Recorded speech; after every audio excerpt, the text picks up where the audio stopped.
Hello students, આજે આપણે ધોરણ 12નું ચેપ્ટર નંબર 6ના લેક્ચર નંબર 12માં પ્રત્યાંકન એકમ અને જનીન સુકોષ કેન્દ્રીય કોષમાં પ્રત્યાંકનની ક્રિયા સાથે સંકળાયેલી બે જટિલ સમસ્યાઓ અને ભેગું સ્પ્લિટ જનીન અથવા વિભાજિત જનીન એટલે શું, તો એ ક્રિયા સમજવાની છે.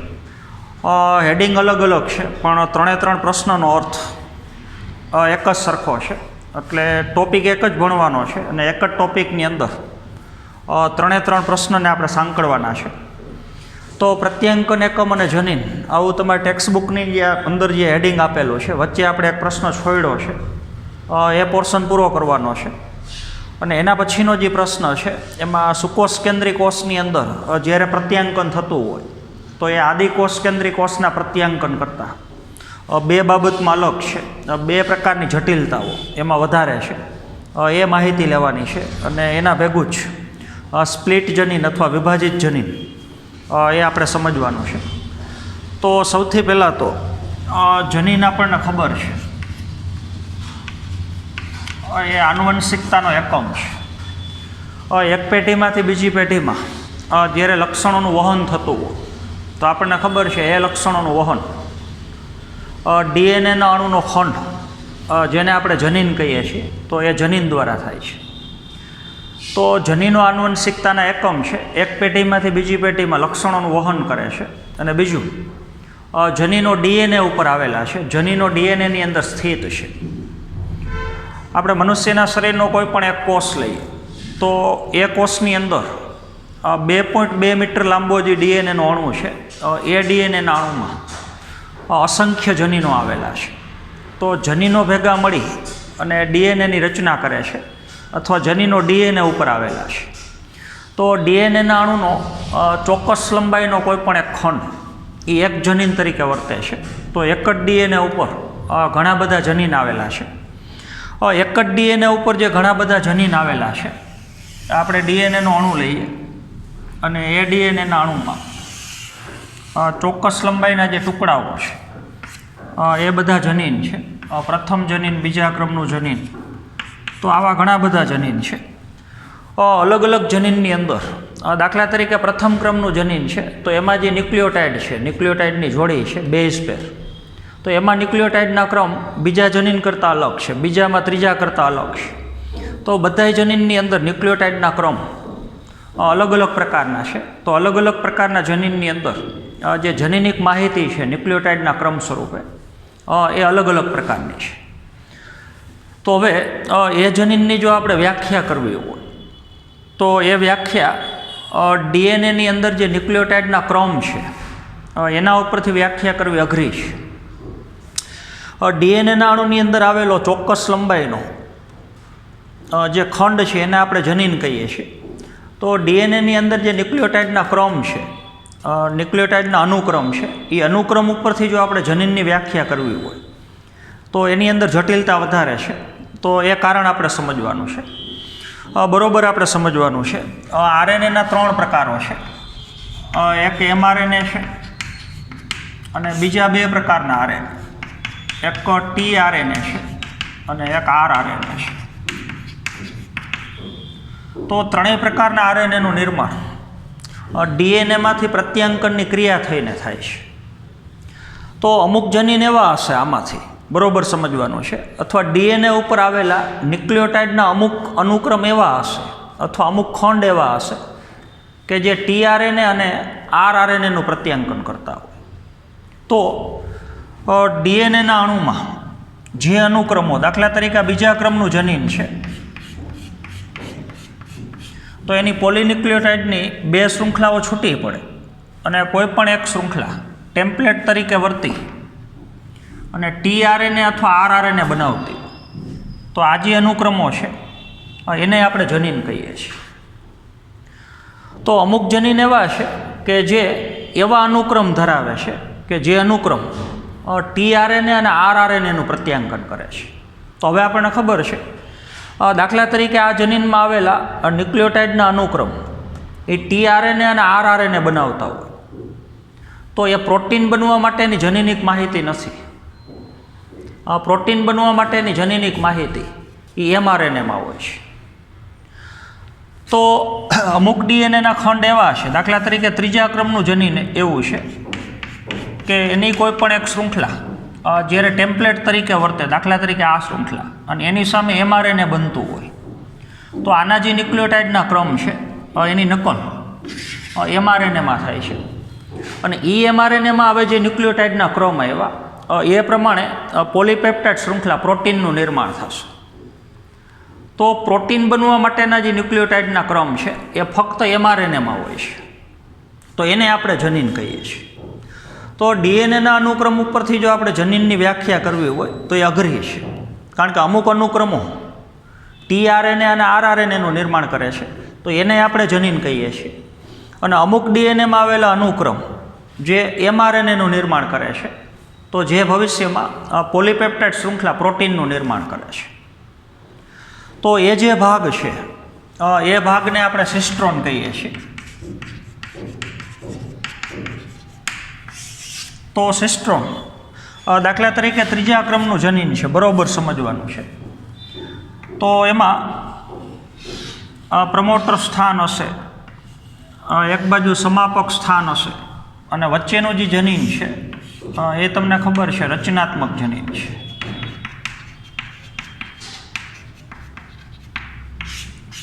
તો આખો પ્રત્યાંકન એકમ છે, બરાબર સમજવાનું છે. તો પ્રત્યાંકન એકમનું જે રચનાત્મક જનીન છે, પ્રત્યાંકન એકમનો રચનાત્મક જનીન અને એ રચનાત્મક જનીનમાં આવેલો ન્યુક્લિયોટાઇડનો અનુક્રમ કે જે પોલીપેપ્ટાઇડ શૃંખલાનું પ્રત્યાંકન કરે છે. તો અત્યારે જે પ્રત્યાંકન એકમ છે એનું જે રચનાત્મક જનીન છે, એ રચનાત્મક જનીનમાં જે ન્યુક્લિયોટાઇડના અનુક્રમ છે એ અનુક્રમ એમઆરએનએ બનાવે છે, અને એમઆરએનએમાંથી પછી ભાષાંતરની ક્રિયા થઈ અને પોલીપેપ્ટાઇડ શૃંખલા પ્રોટીન બને છે. તો એ જે ખંડ છે એને તમે સિસ્ટ્રોન કહી શકો. તો સિસ્ટ્રોન એ એક પ્રકારના જનીન છે. આના માટે તમે સિસ્ટ્રોન શબ્દ ન વાપરી શકો. દાખલા તરીકે આ જનીન, એમાં પ્રમોટર સ્થાન અને સમાપક સ્થાન, આ વચ્ચેનું જે રચનાત્મક જનીન છે, તો એ રચનાત્મક જનીન એમઆરએનએ બનાવતું નથી, પણ એની જગ્યાએ ટીઆરએનએ અને આરઆરએનએ બનાવે છે. તો ટીઆરએનએ અને આરઆરએનએ બન્યા પછી એમાં જે ન્યુક્લિયોટાઇડના અનુક્રમ છે એ પ્રોટીનનું સંશ્લેષણ ન કરી શકે. તો આના માટે વપરાતો શબ્દ સિસ્ટ્રોન છે. તો સિસ્ટ્રોનની આપણે વ્યાખ્યા આપવી હોય તો આ રીતે આપી શકો. કોઈ સિસ્ટ્રોન એટલે પ્રત્યાંકન એકમના જે રચનાત્મક જનીન છે એ રચનાત્મક જનીનની અંદર આવેલો ડીએનએનો નાનો ખંડ છે અથવા ન્યુક્લિયોટાઇડના અમુક ક્રમ છે કે જે પોલીપેપ્ટાઇડ શૃંખલા પ્રોટીનનું નિર્માણ કરવા માટે જવાબદાર છે. તો એને તમે સિસ્ટ્રોન કહી શકો. તો સિસ્ટ્રોન એ એક પ્રકારના જનીનો છે. તો જનીનની વ્યાખ્યા તમે અલગ અલગ રીતથી કરી શકો. તો હવે આપણે સિસ્ટ્રોનની થોડી ડીપમાં માહિતી લેવાની છે.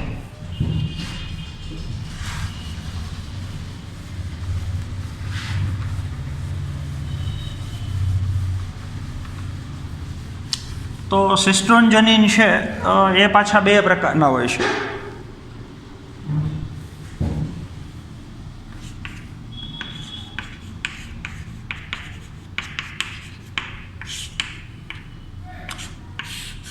સિસ્ટ્રોન કા મોનોસિસ્ટ્રોનિક હોઈ શકે,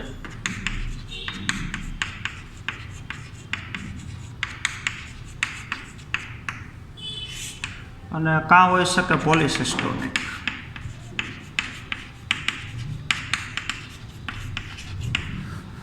સુકોષ કેન્દ્રી કોષમાં મોટા ભાગે મોનોસિસ્ટ્રોનિક હોય,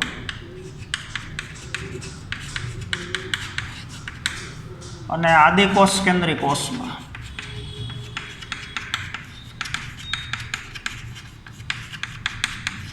મોટા ભાગે સિસ્ટ્રોન એ પોલિસિસ્ટ્રોનિક હોય છે. આપણે બે પ્રત્યાંકન એકમ બતાવીએ. પેલો સુકોષ કેન્દ્રી કોષનો બતાવીએ અને બીજો પ્રત્યાંકન એકમ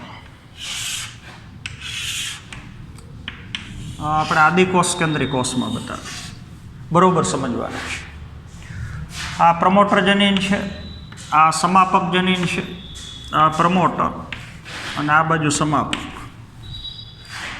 વચ્ચેનું જનીન આપણને ખબર છે રચનાત્મક જનીન છે. તો આ ખંડને આપણે સિસ્ટ્રોન કહીએ છીએ કે જેમાંથી mRNA બનવાનું છે. તો રચનાત્મક જનીનનો એવો ખંડ કે જેમાંથી mRNA બનવાનું છે એ સિસ્ટ્રોન છે. તો એ સિસ્ટ્રોન બે પ્રકારના હોય, એક મોનોસિસ્ટ્રોનિક અને બીજું પોલિસિસ્ટ્રોનિક. સુકોષ કેન્દ્રીની અંદર પ્રકાર મોનોસિસ્ટ્રોનિક હોય.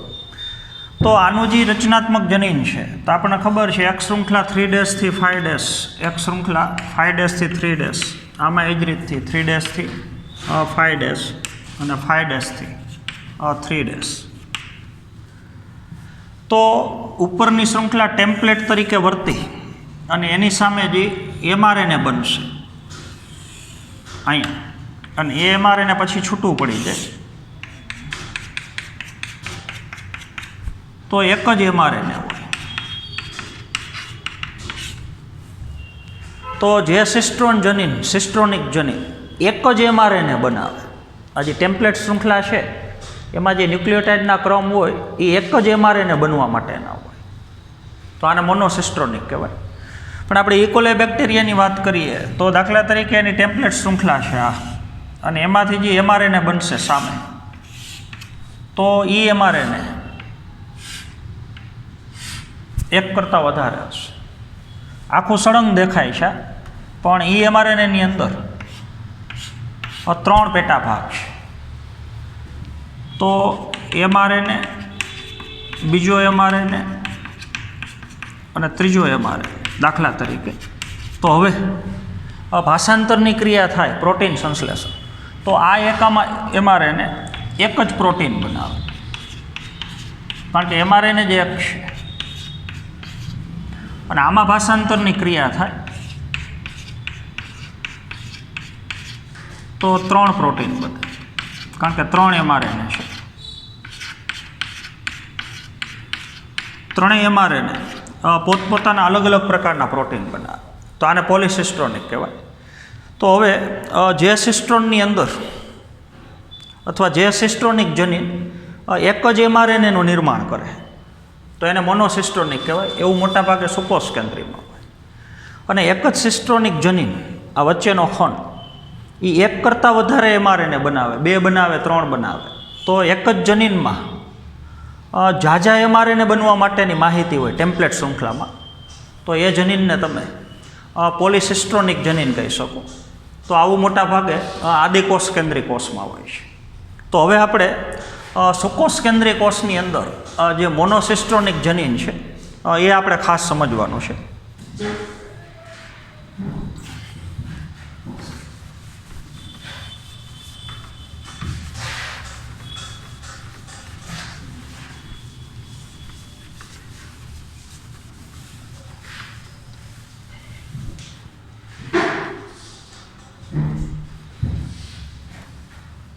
તો સૌથી પહેલાં તો આપણે પ્રત્યાંકન એકમ દર્શાવીએ છીએ.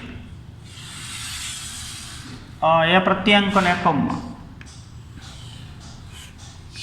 એક બાજુ પ્રમોટર સ્થાન છે, એક બાજુ સમાપક સ્થાન છે, અને વચ્ચેનું જનીન આટલો જે ભાગ છે એને આપણે રચનાત્મક જનીન કહીએ છીએ.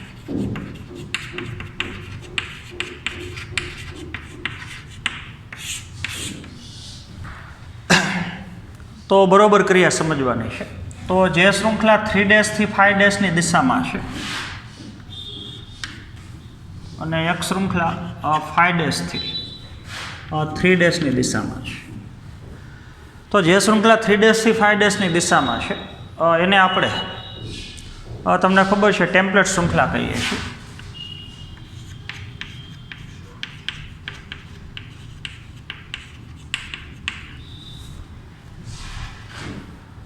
તો હવે 3' થી 5' ની દિશામાં આવેલી શૃંખલા ટેમ્પલેટ તરીકે વર્તી અને જે mRNA બનાવશે.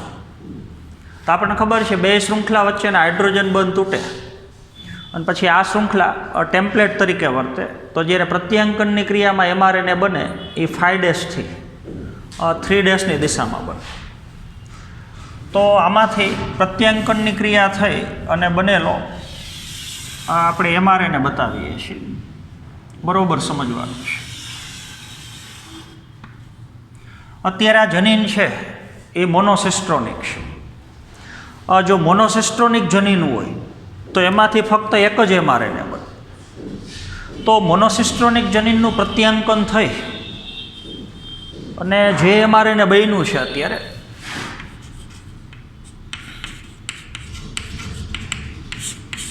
એને તમે HNRNA કહીશો. એનું નામ છે હિટ્રોજીનસ ન્યુક્લિયસ આરએનએ. હિટ્રોજીનસ ન્યુક્લિયર આરએનએ જે અત્યારે એમઆરએનએનું પૂર્વ સ્વરૂપ છે. તો ખરેખર અત્યારે એમઆરએનએ નથી, પણ એમઆરએનએ હજી બનવાનું બાકી છે. એમઆરએનએનું પૂર્વ સ્વરૂપ છે. તો અત્યારે આ અક્રિયાશીલ છે. બરાબર સમજવાનું છે.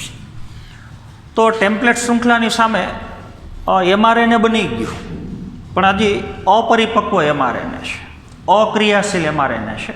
તો એને તમે HNRNA હિટ્રોજીનસ ન્યુક્લિયર આરએનએ કહી શકો. એ અત્યારે અક્રિયાશીલ છે. તો આ એમઆરએનએ અત્યારે પ્રોટીનનું સંશ્લેષણ ન કરી શકે, કાર્ય ન કરી શકે, કારણ કે એની અંદર ખોટા અને સાચા, ક્રિયાશીલ અને અક્રિયાશીલ એવા બે પ્રકારના ટુકડાઓ હાજર છે. તો એ આપણે થોડું નિશાની દ્વારા દર્શાવીએ.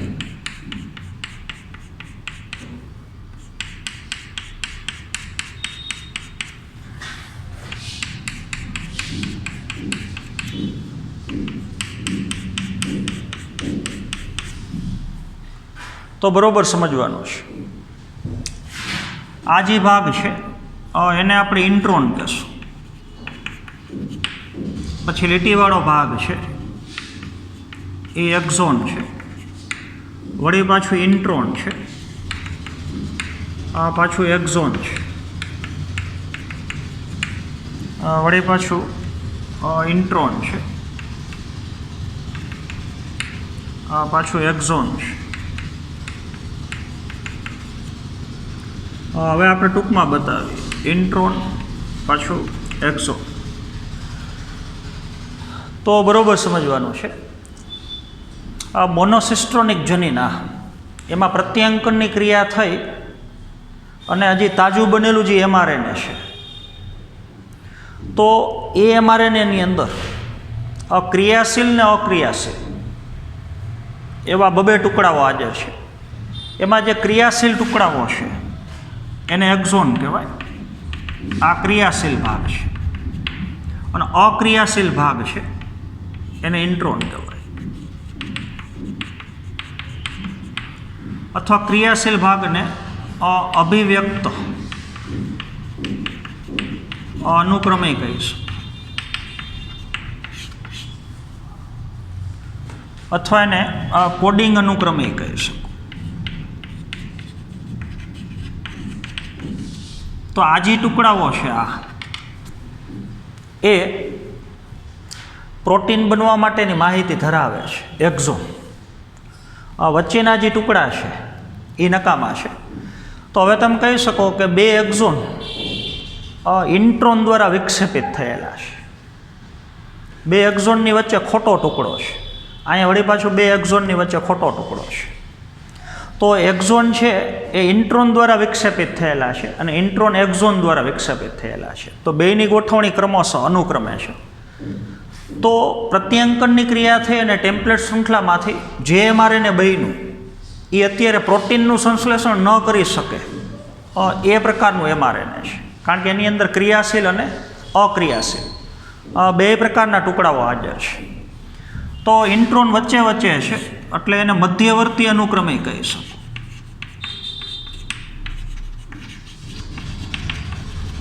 તો સાચા અનુક્રમે છે ને ખોટા છે.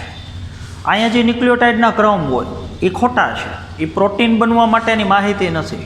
જે જગ્યાએ ઇન્ટ્રોન હોય તો આ જ પ્રકારના બબે ટુકડાઓ અહીંયા ટેમ્પલેટ શૃંખલા ઉપર હશે તો જ એમાંથી અહીંયા કોપી થયા. તો ટેમ્પલેટ શૃંખલા ઉપર પણ ક્રિયાશીલ અને અક્રિયાશીલ એવા ન્યુક્લિયોટાઇડના ક્રમ છે. આ ન્યુક્લિયોટાઇડના ક્રમ આની અંદર કોપી થયા હોય તો એમાંથી ઇન્ટ્રોન બને. આ ન્યુક્લિયોટાઇડના ક્રમ કોપી થાય તો એક્ઝોન, પછી ઇન્ટ્રોન એક્ઝોન, ઇન્ટ્રોન એક્ઝોન. તો એ પ્રકારના જનીન અહીંયા હાજર છે. તો આવું જે વિભાજિત થયેલું જનીન છે, વિક્ષેપિત જનીન છે, એને તમે સ્પ્લિટ જનીન કહી શકો. તો સ્પ્લિટ જનીન એટલે જે જનીનની અંદર ક્રિયાશીલ અને અક્રિયાશીલ એટલે કે એક્ઝોન અને ઇન્ટ્રોન એવા બે ભાગ હાજર હોય તો એવા જનીનને આપણે વિભાજિત જનીન વ્યવસ્થા કહી શકીએ, અથવા એને ઇંગ્લિશમાં તમે સ્પ્લિટ જનીન કહી શકો. તો સ્પ્લિટ જનીન એટલે વિભાજિત થયેલું જનીન. આ જનીન અત્યારે વિભાજિત થયેલું છે. જો બધા એક્ઝોન જ હાજર હોય, ઇન્ટ્રોન હોય જ નહીં, તો એને તમે વિભાજિત જનીન ન કહી શકો. તો સુકોષ કેન્દ્રી કોષની અંદર જ્યારે મોનોસિસ્ટ્રોનિક જનીન છે એ જનીન જ પોતે વિભાજિત છે, સ્પ્લિટ જનીન છે. તો એમાંથી જે એમઆરએનએ બને, શરૂઆતનું એમઆરએનએ હજી અત્યારે અપરિપક્વ છે, તો એમઆરએનએ પણ ભેગું વિક્ષેપિત હોય. તો એ એમઆરએનએની અંદર બે પ્રકારના ટુકડાઓ હાજર હોય, ઇન્ટ્રોન અને એક્ઝોન. તો અત્યારે જે એમઆરએનએ બન્યું એ અત્યારે અક્રિયાશીલ છે, તો એને તમે એચએનઆરએનએ, હેટ્રોજીનસ ન્યુક્લિયર આરએનએ કહી શકો. તો હવેની ક્રિયા અત્યારે આ જે જનીન છે એ જનીનને તમે સ્પ્લિટ જનીન કહી શકો.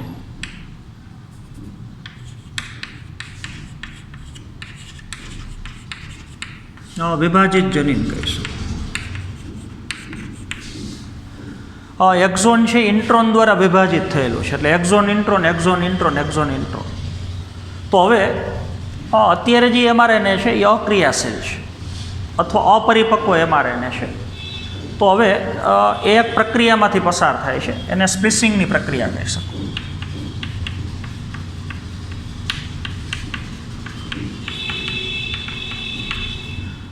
તો વિભાજિત જનીન, સ્પ્લિટ જનીન, સ્પ્લિસિંગની પ્રક્રિયામાંથી જ્યારે પસાર થશે તો ઇન્ટ્રોન દૂર થઈ જશે અને બધા એક્ઝોન એકબીજા એ સળંગ જોડાઈ જશે. તો ઇન્ટ્રોન બધાય દૂર થઈ જાય, આ બધાય ભાગ દૂર થઈ જાય વચ્ચે વચ્ચેથી, તો એક્ઝોન બધાય જોડાઈ જાય. તો હવે એમઆરએનએ આખો ક્રિયાશીલ એમઆરએનએ થઈ ગયો. તો આ પ્રક્રિયાને તમે સ્પ્લિસિંગની ક્રિયા કહીશું. તો હવે રિબોન્યુક્લિયસ નામનો ઉત્સેચક બરોબર સમજવાનું છે. અહીંથી ડીએનએને કાપે છે આ ટુકડાઓ.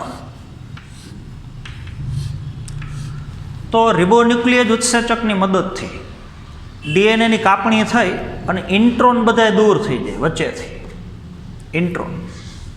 તો ઇન્ટ્રોન દૂર થઈ જાય તો એક્ઝોન બધા એકબીજા જોડાઈ જાય.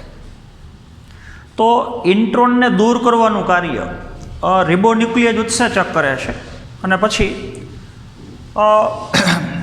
લિગેજ નામનો ઉત્સેચક, આરએનએ લિગેસ, એ બધા એક્ઝોનને એકબીજા જોડી દે. તો બધા એક્ઝોનને એકબીજા સાથે જોડવાનું કાર્ય આરએનએ લાઇગેસ અથવા આરએનએ લિગેસ કરે છે અને ઇન્ટ્રોનને કાપી અને દૂર કરવાનું કાર્ય રિબોન્યુક્લિયસ ઉત્સેચક કરે છે. તો એચએનઆરએનએ એક પ્રક્રિયામાંથી પસાર થઈ અને એક્ઝોન બધા એકબીજા જોડાઈ ગયા. તો એ પ્રક્રિયાને આપણે સ્પ્લિસિંગની પ્રક્રિયા કહીશું.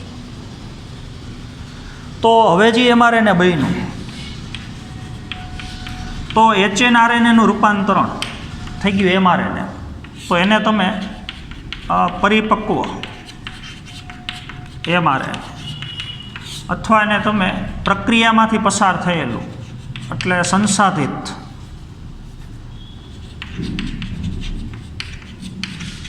એમઆરએનએ કહીશું,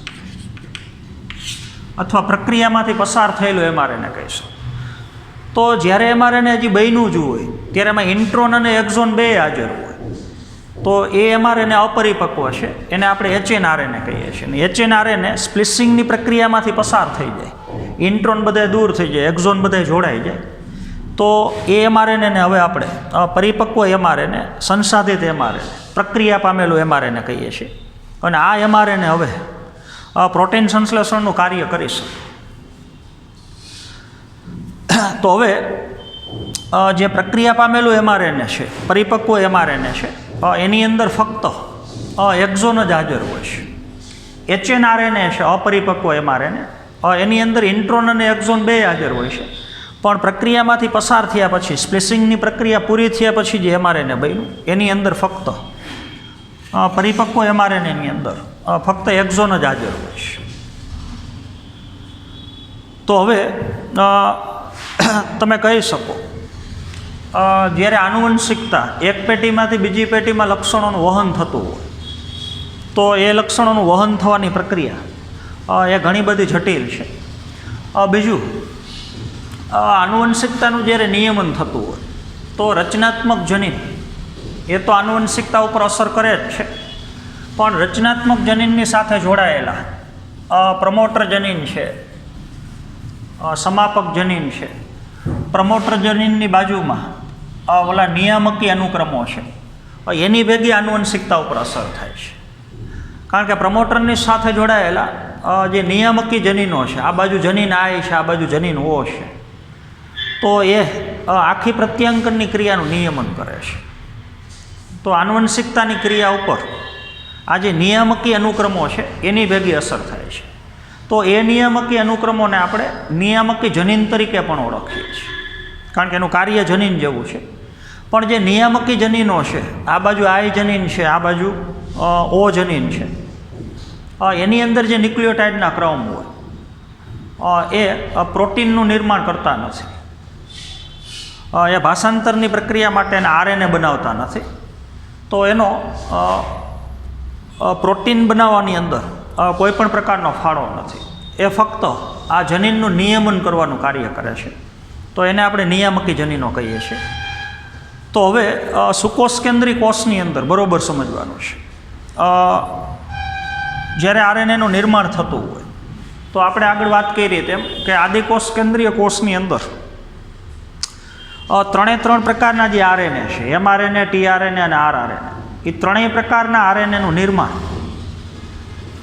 એક જ પ્રકારનો ઉત્સેચક RNA પોલિમરેઝ દ્વારા થાય છે. તો સુકોષ કેન્દ્રીય કોષની અંદર જ્યારે પ્રત્યાંકન થતું હોય તો એમાં આદિકોષ કેન્દ્રીય કોષ કરતાં બે પ્રકારની જટિલતા વધારે છે.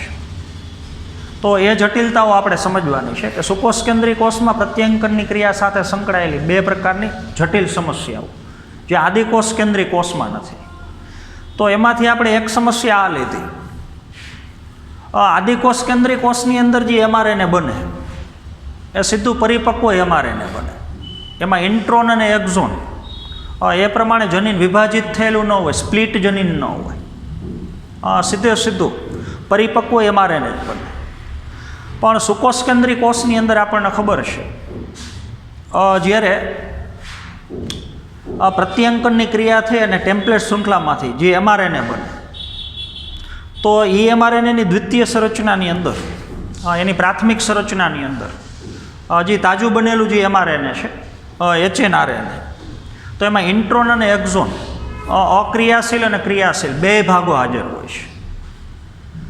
તો હમણાં આપણે વાત કરીએ એમ ઉત્સેચકની મદદથી હવે ઇન્ટ્રોન દૂર થઈ જાય અને એક્ઝોન બધા એકબીજા હારે જોડાઈ જાય.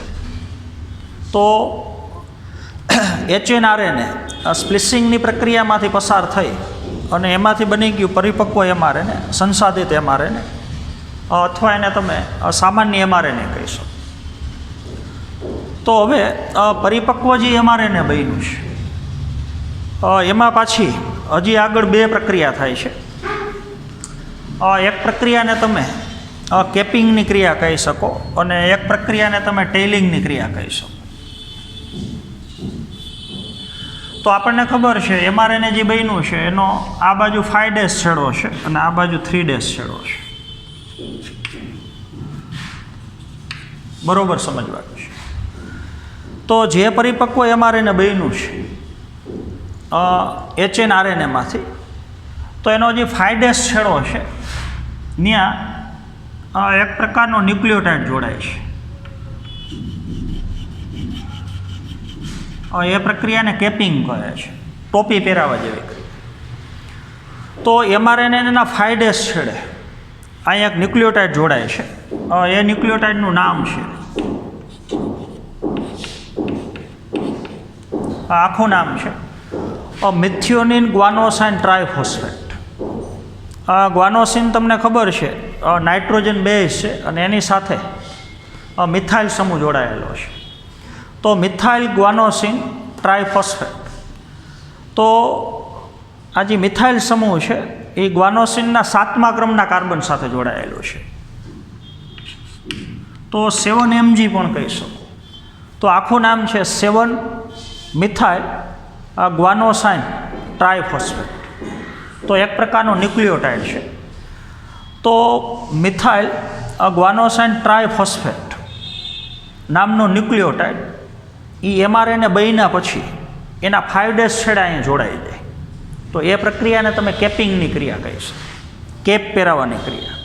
તો હજી એક વખત ઇન્ટ્રોન દૂર થયા પછી એક્ઝોન એકબીજા સાથે જોડાવાથી જે mRNA બન્યું એ mRNAના 5' છેડે એક પ્રકારનો ન્યુક્લિયોટાઇડ 7 મિથાઇલ ગ્વાનોસાઇન ટ્રાયફોસ્ફેટ એ જોડાઈ જવાની ક્રિયા. તો એ પ્રક્રિયાને આપણે કેપિંગની ક્રિયા કહીએ છીએ. એવી જ રીતે ટેઇલિંગની ક્રિયા. ટેઇલ એટલે પૂંછડીનો ભાગ. તો ત્યાં એડેનિન ધરાવતા 200 થી 300 ન્યુક્લિયોટાઇડ જોડાઈ જાય. અહીંયા ગ્વાનિન ધરાવતો ન્યુક્લિયોટાઇડ જોડાણો. તો એ પ્રક્રિયાને આપણે કેપિંગની ક્રિયા કહી છીએ. પણ એડેનિન ધરાવતા અહીંયા 200 થી 300 ન્યુક્લિયોટાઇડ જોડાઈ જાય. તો એ પ્રક્રિયાને આપણે ટેઇલિંગની પ્રક્રિયા કહીએ છીએ.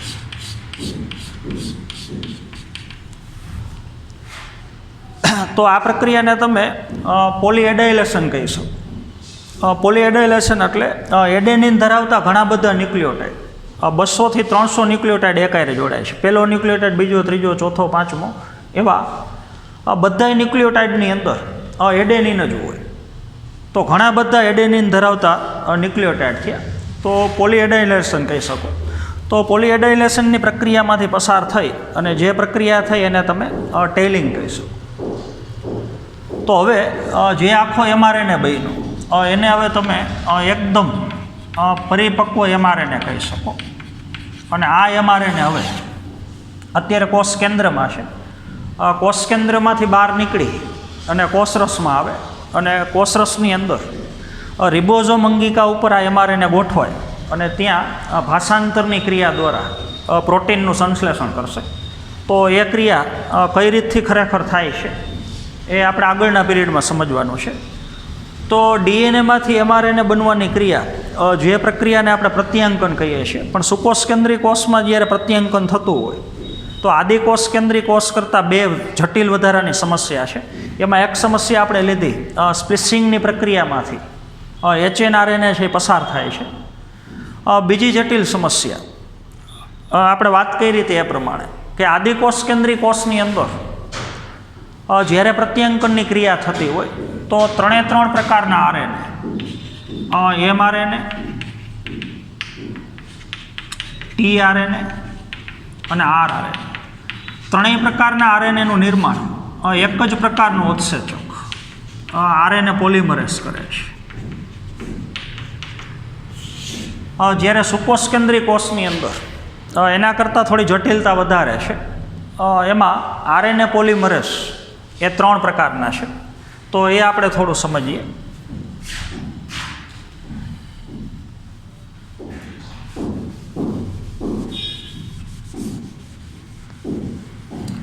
ફક્ત માહિતી લેવાની છે સુકોષ કેન્દ્રી કોષ માટે. તો એમાં RNA પોલિમરેઝ એ 3 પ્રકારના છે. તો RNA પોલિમરેઝ 1 એક ઉત્સેચક આ છે. તો એ rRNAનું નિર્માણ કરે છે.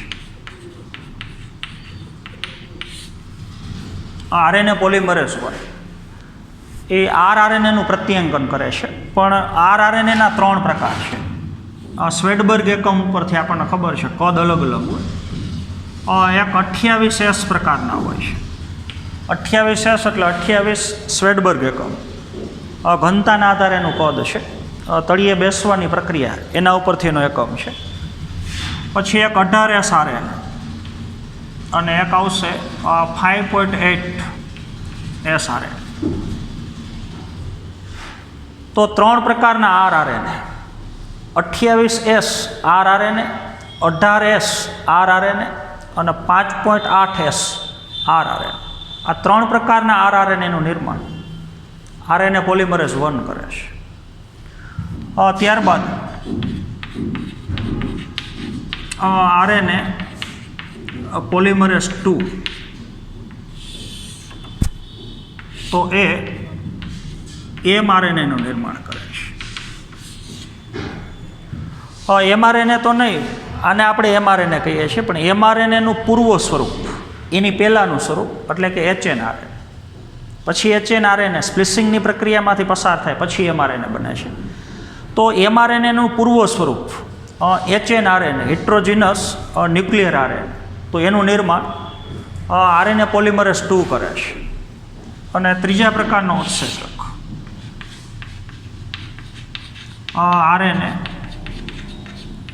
પોલિમરેઝ 3, તો એ tRNA બનાવે છે. પછી rRNAનો એક પ્રકાર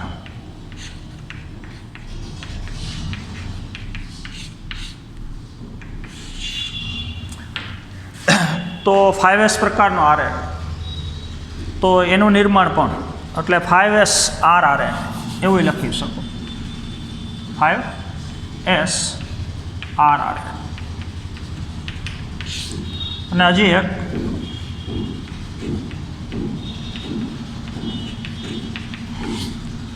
સ્મોલ ન્યુક્લિયર RNA, કોષ કેન્દ્રની અંદર આવેલો એકદમ નાના કદનો RNA, તો સ્મોલ ન્યુક્લિયર RNA, એનું નિર્માણ પણ RNA પોલિમરેઝ 3 કરે છે. તો RNA પોલિમરેઝ 3 3 પ્રકારના RNA, 5S rRNA, tRNA અને snRNA એટલે સ્મોલ ન્યુક્લિયર RNA, કોષ કેન્દ્રની અંદર આવેલો નાના કદનો RNA, એમાં 150ની આજુબાજુ ન્યુક્લિયોટાઇડ હોય તો એનું નિર્માણ કરે છે. તો હવે તમે જોઈ શકો છો કે સુકોષ કેન્દ્રીય કોષની અંદર પ્રત્યાંકનની ક્રિયામાં 2 જટિલતા વધારે છે. એક તો ત્રણેય પ્રકારના જે RNA છે એનું નિર્માણ અલગ અલગ પ્રકારના RNA પોલિમરેઝ કરે છે. અને બીજું ટેમ્પલેટ શૃંખલામાંથી જે mRNA બને છે તો એ પહેલાં અપરિપક્વ હોય છે અને સ્પ્લિસિંગની પ્રક્રિયામાંથી પસાર થઈ અને પછી પરિપક્વ બને છે. તો હવે જે સ્પ્લિટ જનીન વ્યવસ્થા છે, બરાબર સમજવાનું છે, એ આદિ અથવા જૂનું લક્ષણ છે. તો જનીન દ્રવ્ય છે એનું પ્રાચીન લક્ષણ એ પ્રદર્શિત કરે છે. તો સ્પ્લિટ જનીન વ્યવસ્થા, બીજું સ્પ્લિસિંગની પ્રક્રિયા છે એ RNAનું પ્રભુત્વ દર્શાવે છે. જૂના સમયની અંદર પહેલેથી ચાલી આવતી પ્રક્રિયા છે. આગળ આપણે વાત કરી હતી કે શરૂઆતના મોટાભાગના સજીવોમાં જનીન દ્રવ્ય તરીકે પહેલાં RNA હતું અને પછી મોટાભાગના સજીવોમાં ધીમે ધીમે RNAનું રૂપાંતરણ છે mRNAમાંથી. તો સ્પ્લિટ જનીન છે, સ્પ્લિસિંગની પ્રક્રિયા છે, એ RNAની દુનિયામાં એનું પ્રભુત્વ દર્શાવે છે. તો અર્વાચીન સમયમાં, હાલના સમયમાં RNA અને RNA આધારિત જે પ્રક્રિયાઓ છે, DNAમાંથી RNA કઈ રીતથી બને છે અને પછી RNAનો ઉપયોગ થઈને પ્રોટીન કઈ રીતે બને છે, તો એ હાલના સમયમાં એ અભ્યાસ કરવો જરૂરી છે. કારણ કે RNA છે એ પૂર્વ પ્રભાવી ન્યુક્લિયોટાઇડનો ન્યુક્લિક એસિડનો એક પ્રકાર છે. તો જે આપણને સ્પ્લિસિંગની પ્રક્રિયા, ઇન્ટ્રોન અને એક્ઝોનની જે પ્રક્રિયા છે એના દ્વારા આપણને સમજાય છે. તો આજના પીરિયડમાં આપણે પ્રત્યાંકનની ક્રિયા છે એ સંપૂર્ણ પૂરી કરીએ છીએ. તો 3 પીરિયડ 10, 11 અને 12 એ 3 પીરિયડ ની અંદર આપણે એક જ ટૉપિક ફક્ત પ્રત્યાંકનની ક્રિયા સમજાવેલી છે. તો એ ક્રિયા તમારે બરાબર સમજવાની છે. તો આજના પીરિયડમાં આપણે અહીંયા સુધી રાખશું. Thank you.